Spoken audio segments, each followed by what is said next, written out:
मोहतरम नाज़रीन, इस वक्त मैं निज़ामाबाद की एक नामवर और बहुत बड़ी मशहूर शख्सियत रफ़त मोहम्मद ख़ान के साथ बैठा हुआ हूँ। ये मोहताज तारुफ नहीं, इन्होंने 12 मिलत के हसास मसाइल में बेबाक नुमाइंदगी करते हुए अपनी शनाख्त करवाई है और अपने आप को मनवाया है।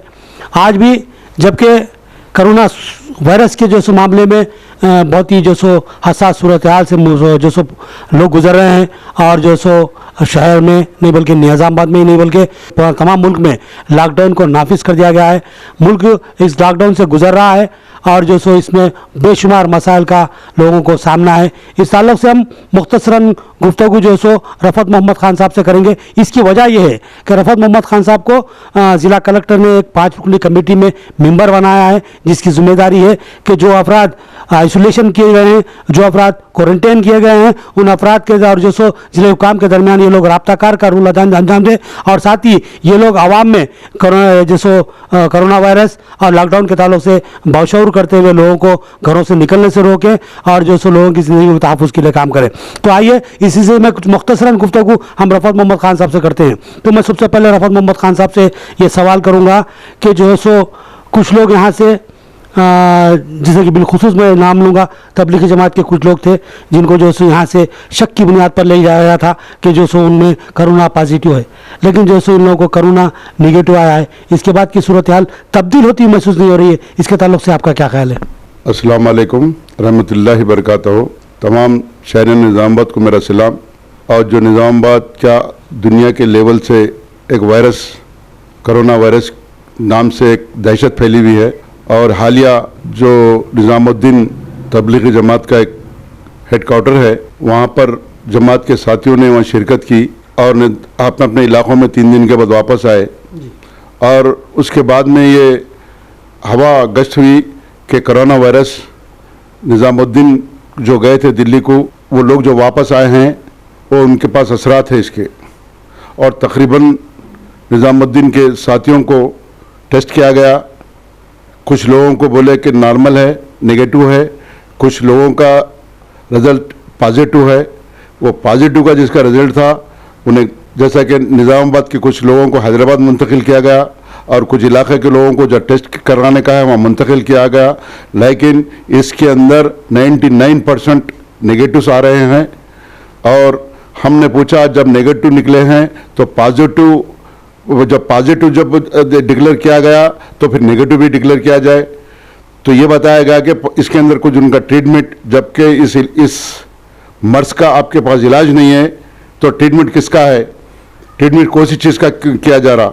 लेकिन ऑफिसरों से क्या मेडिकली डॉक्टर से हम गुफ्तगू करें, उन्होंने कहा कि सेहत अच्छी रहने की वजह से ये इसका जो नेगेटिव है 2-4 दिन में इनकी सेहत उसको फेस करते हुए उसको नेगेटिव में तब्दील कर रहे हैं। लेकिन ये लोग तशवीश में हैं कि ये नेगेटिव फर्स्ट डिक्लेयर किया जा रहा है, फिर बाद में पॉजिटिव हो रहा है, अल्लाह जाने। और यहाँ पर ये जो दहशत है, ये दहशत मैं समझता हूँ कि इंशाल्लाह मौत से पहले तो मौत नहीं है, लेकिन अल्लाह की तरफ से जो भी हो रहा अल्लाह की तरफ से ही हो रहा। मैं तमाम मेरी माँ बहनों बुज़ुर्गों और दोस्तों और नौजवानों से मैं कोशिश करता हूँ अल्लाह से तौबा करें और दुआ करें कि या अल्लाह ये वायरस से सबकी हिफाजत फरमाए। अभी भाई एक बात ये है कि जो सो जितने को पॉजिटिव बताया गया था तकरीबन वो नेगेटिव में आ गए और तकरीबन लोगों को घरों को वापस भेज दिया गया।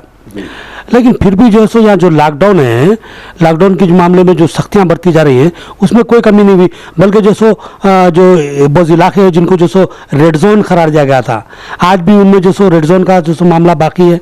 वहाँ पर जो सो तकरीबन नेगेटिव केसेस आने के बाद में उनको जो सो इसके रेड जोन से हटाया नहीं जा रहा है, बल्कि मज़ीद उसमें सख्ती पैदा की जा रही है। तो इस ताल्लुक़ से आप जो हुकूमत ने आपको जब दरमियानी फ़र्द की हैसियत से जो सो मुंतखब किया है, तो इस ताल्लुक़ से आपने ज़िले हुकूम से गुफ्तगू की है? रेड जोन का जो मामला है एहतियाती तौर पे निज़ामाबाद नहीं वर्ल्ड लेवल पे एहतियाती बरती जा रही है। जहाँ पर कुछ पेशेंट पॉजिटिव के नज़र आ रहे हैं वहाँ पर रेड जोन इसलिए करार दिया जा रहा है ताकि कोई पर्सन बाहर फिरे और वो सिम्टम्स से अंदर घर पे जाए और घर के अफराद-खानदान को ना लग जाए और ये बीमारी फैल ना जाए। लिहाजा इसलिए ये रेड जोन हिफाजत के लिए की जा रही है। ये और एक बात ये है कि जो सो आज ही जैसा कि अभी थोड़ी देर पहले इतला मिली, आप लोग भी वहाँ गए थे बोल के इतला है कि जो सो मागलूर में वहाँ पर जो सो जो क्वारंटाइन किए हुए लोग हैं उन्होंने भूख हड़ताल कर दी। 103 अफराद है वहाँ पर, तो उन लोगों ने भूख हड़ताल कर दी थी और उनका इल्ज़ाम ये भी था कि जो सो हमारे साथ यहाँ पर अच्छा रवैया अख्तियार नहीं किया जा रहा है। और दूसरा वो जो सो उनका जो मामला था वो ये कह रहे थे कि जो सो हमारे को यहाँ पर ग़िज़ा बेहतर नहीं दी जा रही है। और तीसरा, जब जो सो लोग निगेटिव आ रहे हैं तो हमको यहाँ क्यों रखा गया है और हमें क्यों घर को वापस नहीं भेजा जा रहा है। तो इस ताल्लुक से आपने वहाँ का दौरा किया था, वहाँ क्या सूरत हाल है? आप देखिए क्वारंटाइन में जिन जिन लोगों को रखा गया, जो इलाके में रखा गया है, मैं, हमारे साथी वलील्लाह साहब है, नवीद इकबाल है और हमारे कारपोरेटर से डिप्टी है और हम साथियों ने मिलकर नई पेड़ गए हैं, माकलूर गए हैं, जगरानपल्ली गए हैं और जहाँ भी रखा गया वहाँ गए, उनकी हिम्मत अफजाई की है और उनसे हम बोला गया कि भाई टेस्ट ले रहे हैं, टेस्ट के बाद इंशाल्लाह जो भी आगे अगर इसकी रिपोर्ट आएंगी उस हिसाब से आपका इलाज किया जाएगा। लेकिन इंशाल्लाह हम कल देखे हैं कि कुछ 112 आदमी को रिलीज़ किया गया और जो हैदराबाद से जो 14 आदमी आए हुए थे उनको फिर दोबारा बुला रहे थे, तो वो लोग जाने से बोल रहे थे कि भाई जब हमको हैदराबाद से रिलीज़ किया गया, बुलाने की वजह क्या है? नहीं, जब उनको पॉजिटिव से निगेटिव में आ गए वो लोग, फिर दोबारा उनको बुलाने का मतलब क्या था? तो ये बात उन्होंने कहा कि भाई जब हमारे को हैदराबाद गांधी से हमारे को रिलीज़ किया गया तो फिर हमारे को दोबारा बुलाने की ज़रूरत क्या है। तो हमने ये बात कलेक्टर साहब से पूछी कि साहब ये लोग इसमें एतराज़ कर रहे कि हमारे को जब हैदराबाद से बुलाएगा, तो मैं रफ़त खान, मैं कलेक्टर साहब से पर्सनल बात किया, साहब ये लोग एतराज़ कर रहे हैं। तो उन्होंने बोले कि भाई आप हैदराबाद में नहीं लिए, वो गलती हुई होंगी, मगर और एक टेस्ट लेना ज़रूरी है।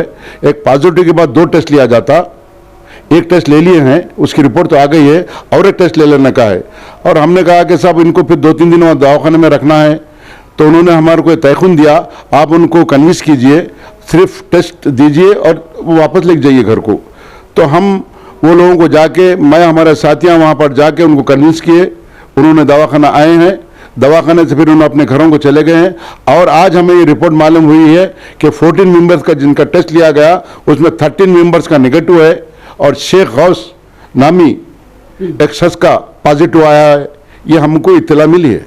जब हैदराबाद से गांधी हॉस्पिटल से जब ये नेगेटिव रिपोर्ट लेकर आए हैं तो फिर यहाँ के जो मुकामी लोग हैं उसको पॉजिटिव में तब्दील कर रहे हैं, तो यहाँ पर क्या गांधी हॉस्पिटल से ज़्यादा सोर्सेस हैं टेस्ट के? मैंने पूछा ये सब गांधी हॉस्पिटल से जब नेगेटिव का इनको एक लेटर दे रहे, डिस्चार्ज लेटर दे रहे, उसमें नेगेटिव लिखा जा रहा, फिर यहाँ टेस्ट किस वजह से लिया जा रहा? तो कलेक्टर साहब ने कहा कि भाई ये नेगेटिव पॉजिटिव आने के बाद एक बार टेस्ट लिए, उसका नेगेटिव आ गया, और एक बार टेस्ट लेने का था, वो नहीं लिए थे, लिहाजा वो ले रहे हैं और हम वहाँ रखने का हमारा नहीं है। तो लिहाजा आज हमें ये मालूम हुआ जिनका कल टेस्ट लिया गया 13 मेंबर्स का नेगेटिव है और एक आदमी का पॉजिटिव है। और आज की डेट में माकलूर से ये इत्तला आई कि लोगों को, जिन लोगों को कल रिलीज़ किया गया था और 50 से 60 लोग अभी भी है वहाँ पर, उन्होंने एहतजाज किया कि हमारे को वजह क्या है, हमारा नेगेटिव आने के बाद रिलीज़ क्यों नहीं किया जा रहा। हमने बात की, फिर लास्ट में हमने कलेक्टर साहब से बात की कि साहब वहाँ पर उन्होंने खाना नहीं खा रहे, उन्होंने भूख हड़ताल शुरू कर दी है और उन्होंने बोले हमारा नहीं छोड़ने का मकसद क्या है, पूछ रहे हैं, फिर आप क्या करना चाह रहे हैं। हमने कलेक्टर साहब से दरियाफ्त किया, कलेक्टर साहब ने हमें तयखुन दिया, आप उन लोगों को जाके ये कन्विंस कीजिए कि लैब में रिपोर्ट ज़्यादा है, जितनी जो रिपोर्ट्स आ रहे हैं नेगेटिव के, हम उनको रिलीज़ किया जा रहा है। लिहाजा हम आपको तयखुन दे रहे हैं कि आप जाइए और उनको ये बोलिए कि आज शाम तक या कल शाम तक जो नेगेटिव है पूरों को रिलीज़ किया जाएगा। हम ये माकलूर गए हैं, वहाँ जाकर तमाम को ये इत्तला दी गई है कि भाई ये बात हुई है, इंशाल्लाह आपकी रिपोर्ट आज शाम तक या कल तक ज़रूर आएंगी। आप ये एहतजाज बंद कीजिए और खाना खा लीजिए। मैं और मेरे साथ में और कुछ लीडर्स भी थे, मैं था, नवीद इकबाल थे, फ़हीम साहब थे और कुछ कारपोरेटर थे और हमारे डिप्टी थे। हम जाकर वहाँ नुमाइंदगी किए और ACP साहब थे, पुलिस डिपार्टमेंट था। लिहाजा उन्होंने उस बात को यकीन किया और पूरे साथियों ने बात की है। हमने कहा कि भाई कलेक्टर साहब का ये डिस्कस है कि आपके आज शाम तक या कल शाम तक इंशाल्लाह आप लोगों के पूरे जो जिनके निगेटिव है उनको रिलीज़ किया जाएगा। तो आखिर में मैं आपसे पूछूंगा कि आप कुछ मैसेज आवाम को, क्योंकि बहुत से लोग परेशान हैं। और जो है सो घरों में बंद हैं। तो यहाँ पर जो इस इलाके को रेड जोन करार दिया गया और ये कहा जा रहा है कि जो है सो आप एक मखसूस हेल्पलाइन पे जो है सो रब्त पैदा करें और आपकी ज़रूरत की जो भी चीज़ है इनकी तवसीत से मंगा लीजिए। तो सवाल ये है यहाँ पर कि हेल्प नंबर जो दिया जा रहा है कौन सा है, आवाम किस पर रब्त पैदा करे, किससे रब्त पैदा करे? देखिए, म्यूनसिपाल्टी के कमिश्नर साहब ने जो आपको इत्तला दी जा रही है उसके अंदर 23 का टेलीफोन नंबर से और जितने भी आपके सुपर मार्केट्स है और तरकारी की दुकानें हैं उनके नंबर से अगर उनके नंबर से अगर इत्तला नहीं है तो मैं समझूंगा कि जितने भी निज़ामाबाद के कारपोरेटर्स है उनसे इत्तला ले सकते हैं और उन्हें टेलीफोन कर सकते हैं, आप उनसे बात कर सकते हैं। तो अगर मिसाल के तौर पे अगर जैसे मुझे किसी चीज़ की ज़रूरत पड़ी, जैसा कि अभी परसों मालूम हुआ कि एम्बुलेंस को भी दाखिले की इजाज़त नहीं दी जा रही थी, बल्कि जो सो एम्बुलेंस के लिए रास्ता खोलने वाले के साथ मारपीट की गई, तो इस मामले में आप क्या कहेंगे? नहीं साहब, वो तो इत्तला होती कंफर्म तो नहीं थी, लेकिन मैं गया था वहाँ पर। जो नई पेड़ से जो ज़ईफ़ खातून है उन्हें आए हुए थे, उनके घर तक जाने के लिए एम्बुलेंस को रास्ता नहीं था, तो उनके कुछ रिश्तेदार या पहचानत के लोग 2 लकड़ी निकाले थे तो एम्बुलेंस को अंदर जाने के लिए पुलिस को महसूस हुआ कि रास्ता कौन खोले, वो जो नौजवान जो बच्चे थे खोले, उनको पुलिस स्टेशन बुलाएगा। तो मैं गया था, फिर उनको रिलीज किएगा। और एक बात ये पूछूंगा कि जैसे यहाँ रेड जोन है तो लाजमी बात है कि जैसे यहाँ पर ख़तरा ज़्यादा है कोरोना वायरस का, तो जब खतरा ज़्यादा है तो यहाँ पर एहतियाती इक़दाम बहुत जल्दी ज़्यादा पैमाने पे किए जाने चाहिए, बड़े पैमाने पे किए जाने चाहिए। तो यहाँ पर अब तक सैनिटाइज होता हुआ महसूस नहीं किया गया, यानी कि किसी किस्म की जरासीम का अद्वियात का जो छिड़काव होना चाहिए था बड़े पैमाने पे, जैसे कि दूसरे मुकामात पे और आगे बड़े पैमाने पे जो सो फायर इंजन की मदद ली गई, बड़े पैमाने पे छिड़काव किया गया। तो इन इलाकों को जो रेड जोन इलाके हैं तो यहाँ पर छिड़काव क्यों नहीं किया? ये सवाल आप लोगों ने ज़िले हुकाम से नहीं किया? साहब, ये तो हमने कहा था और उनका ये बोलना था कि जिसकी आइडेंटिफाई हो रही है उस इलाके में, उस एरिया में वो साफ़ सफाई की गई, कुछ छिड़काव किया गया। और जो आपने रेड जोन का जो जिक्र कर रहे हैं, वाकई रेड जोन कर रखे हैं और इस बारे में हम पुलिस डिपार्टमेंट से और कलेक्टर साहब से दरियाफ्त किया है और उन्होंने कहा कि ये रेड जोन इसलिए है कि इसके मेडिसिन यही है कि हम बाहर जाना नहीं और बाहर का वायरस घर में लाना नहीं, और ये वायरस से आपको हमको नहीं तमाम लोगों को ये वायरस पहुंचा तो हम समझ नहीं सकते। पहला स्टेप है कि बाहर आने वाले का वायरस दूसरे को लगा, दूसरा स्टेप है ये तीसरा स्टेप है घर का जो अफराद खानदान घर में आया हुआ है उनके किसी को लगा दूसरा, और तीसरा ये है लोकल टू लोकल, यहाँ के आदमी से यहाँ के आदमी में अगर ये वायरस ट्रांसफर हो रहा तो ये खतरा है। इसलिए आज से हम इसको रेड जोन करार दे रहे हैं। लोग ज़्यादा आमद रफ्त हो रही है, घरों में घर में रहिए, एहतियात से रहिए, मेरी भी ये अपील है, एहतियात से रहिए, क्योंकि मर्ज तो अभी देखे नहीं, अभी तो मर्ज हमको समझ में नहीं आ रहा, लेकिन हम वर्ल्ड लेवल पे महसूस कर रहे हैं कि मर्ज के असरात बहुत खतरनाक है। आखिर में आपको नौजवानों को पैगाम देंगे आपकी तरफ से? मैं ये बोलूँगा मेरे भाइयों, बुजुर्गों, नौजवानों और दोस्तों, मेरी माँ बहन, अल्लाह से दुआ फरमाइए, रमज़ान करीब है, ये अल्लाह बहुत नाराज़ नजर आ रहे हैं हमारे से, आपसे, हम सबसे दुआ फरमाइए और खैर का मामला करे अल्लाह। ये हमारे रमज़ान का हम शब बारात भी नहीं हम मस्जिदों में नहीं मना सके, नमाज भी अदा नहीं कर सकते। अल्लाह हमारे से इतना नाराज़ है कि हमको हरम में मदीने में हम नहीं जा सक रहे। बस बुजुर्गों और नौजवानों दोस्तों, मेरी आपसे अदबन गुजारिश है, अल्लाह से गिड़गड़ाइए, अल्लाह से दुआ कीजिए, अल्लाह इस आफत से हमारी आपकी हर इंसानियत की हिफाजत फरमाइए और मुल्क की हिफाजत फरमाइए। और मैं इस जितने भी क्वारंटाइन में जितने भी लोग यहाँ निज़ामाबाद डिस्ट्रिक्ट लेवल में थे, मैं हर जगह गया, मेरे साथियों ने गए, उनकी हिम्मत अफजाई के लिए गए हम, और उनसे हम ये बोले कि भाई 2 दिन 3 दिन सब्र कीजिए, ये आपका टेस्ट रिपोर्ट चले गई है, टेस्ट रिपोर्ट आने वाली है, आपका टेस्ट चले गया है, लिहाजा अभी तक हमको ऐसा कोई सीन नज़र नहीं आया कि जैसा सीरियस मैटर है। जैसे कि अभी कल आए 14 आदमी, और 14 आदमी आने से पहले 4 आदमी एक दिन पहले आए, वो उनका भी यहाँ से नेगेटिव डिक्लेयर हुआ था, पॉजिटिव डिक्लेयर हुआ था, फिर नेगेटिव रहा। अल्लाह करे ये नेगेटिव हर आदमी को नेगेटिव निकले। तो चलिए बात को आगे बढ़ाते हैं। मैं आपसे ये सवाल करना ज़रूरी समझता हूँ और इस वक्त ये हालात के हिसाब से बहुत ज़रूरी भी है कि आप लोग एक टीम वर्क कर रहे हैं जी। और जो सो उसमें आपके जो सो एक जिसमें TRS के कायदीन भी, MIM के भी कायदीन हैं, मिलजुल के काम कर रहे हैं। तो मैं आपसे पूछूँ, बायसे थे MIM कायद, क्या आप अपने मरकज़ से अटैचमेंट में ये लोग वहाँ से कोई गाइडिंग कर रहे हैं, या जो सो उस मामले में आपके जो सो मरकज़ी कायदीन जो है, जैसा कि जो सो बैरिस्टर असदुद्दीन अवैसी साहब है, अकबरुद्दीन अवैसी साहब है, और हमारे ज़िले के इंचार्ज अहमद बलाला साहब है, इस मामले में आपका कुछ ताउन कर रहे हैं? अहमद बलाला साहब जो मलकपट के एमएलए हैं एमआईएम के और निज़ामाबाद के इंचार्ज हैं जी, उनसे डेली हालत क्या है उनको वाकफियत करा रहे हैं और उन्हें भी यहाँ पर क्या हालत है मालूम कर रहे हैं। और दारुसलाम से भी जो भी इंचार्ज हैं वहाँ पे कुछ मैसेज भेजा रहे हैं निज़ामाबाद की हालत से। और मैं, मेरे साथी एमआईएम के कारपोरेटर्स और साबिक डिप्टी मेयर एम.ए. फ़हीम और अब सिटिंग डिप्टी मेयर इदरीस और एमआईएम के कारपोरेटर्स, ये तमाम लोग सरगर्म हैं। और उन लोगों के सरगर्म इसलिए हैं कि जो ये क्वारंटाइन में जो लोगों को रखा गया है, ये मर्ज के ताल्लुक से शक व शुबे में उनकी हिम्मत अफजाई के लिए रखा गया है। और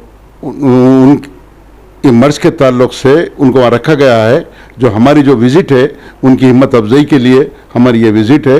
और मैं निज़ामाबाद, शहर निज़ामाबाद से ये अपील करता हूँ, जो गरीब है वो तो एक उनकी शनाख्त है, ये गरीब है, उनसे आप भी दे रहे, हम भी दे रहे, सब दे रहे, लेकिन जो रोज़मर्रा की ज़िंदगी गुजारने वाले हैं, जो कि साल महीने को तनख्वाह है, जिसकी 4,000 5,000 तनख्वाह है, 2-4 5,000 के घर में किराएदार है और आज उनके कारोबार भी बंद है, उनके तनख्वाहें भी बंद है, ऐसे लोगों को भी निशानदेही करके एक एक आदमी 2-4 आदमी का भी जो इस्तेदाद रखता है हैसियत देने की, वैसे साहिबीन से मेरी गुजारिश है कि आप एक 2-2 घर 3-3 घर भी एक एक आदमी ले लें आइडेंटिफाई करके, तो मैं समझता हूँ बहुत बड़ा काम हो जाएगा। वो लोग तो मांग तो नहीं सकते लेकिन मजबूर है वो लोग। हम और आपकी और हमारी ये कोशिश होना चाहिए और हमारी जिम्मेदारी भी है वैसे लोगों के घर तक कुछ चीज़ पहुँचाया जाए। मोहतरम नाज़रीन, ये बहुत ही अहम अपील है रफ़त भाई की। जहाँ तक मैं समझता हूँ कि गरीब को तो कोई ना कोई पहुँचा ही देगा और या ना तो वो किसी से मांग लेगा, लेकिन बात ऐसे मिस्कीन लोग हैं जिनके हाथ में कुछ नहीं है, लेकिन वो लोग मांग भी नहीं पाते, मांगने की जो उनकी जो खुददारी गवारा नहीं करती, ऐसे लोगों को ढूंढ कर मदद करने की उन्होंने बात की है। तो मोहतरम नाज़रीन, ये थे रफ़त मोहम्मद ख़ान जिनसे हमसे गुफ्तगू कर रहे थे, मुख्तसर सी गुफ्तगू की उनसे। उन्होंने कहा कि रेड जोन है इलाका, तो यहाँ पर कुछ पाबंदियाँ हैं, उस पाबंदियों की जो सो हमको पासदारी करनी होगी और जो सो हम इस पर जो सो सख्ती से अमल करना होगा, क्योंकि उन्होंने कहा कि ये वायरस अगर किसी शख्स को लगता है, इस शख्स से उसके अफराद ख़ानदान को भी जो सो वायरस पहुँच सकता है, फिर वो अफराद ख़ानदान से और तमाम मोहल्ले को और माशरे को फैल सकता है, इसलिए एहतियात लाजमी है। और कुछ कहेंगे आप? और ये मर्ज की कैफियत बता रहे थे कि मर्ज बच्चों पे और बुजुर्ग लोगों पे ज़्यादा अटैक होता। अगर हम ये महसूस कर रहे हैं कि हम जवान हैं, अच्छे हैं, हमारे को तो नहीं होगा, ठीक है आपको तो नहीं होगा, मगर आपके पास जो असर लेके जा रहे ये आपके घर में किसी को भी लग सकता है, बच्चों को और ज़ईफ उम्र के लोगों को। लिहाजा आप हाथ वगैरह धोते रहो, साफ सुथरा रखिए। और हम निज़ामाबाद में कमेटी में एक मेंबर की हैसियत से है, कुछ भी ऐसी हालत है हम आरडीओ साहब से, पुलिस डिपार्टमेंट से और कलेक्टर साहब से डायरेक्ट हम बात कर रहे हैं और कुछ ऐसी बात हो रही तो उनकी नॉलेज में ला रहे हैं।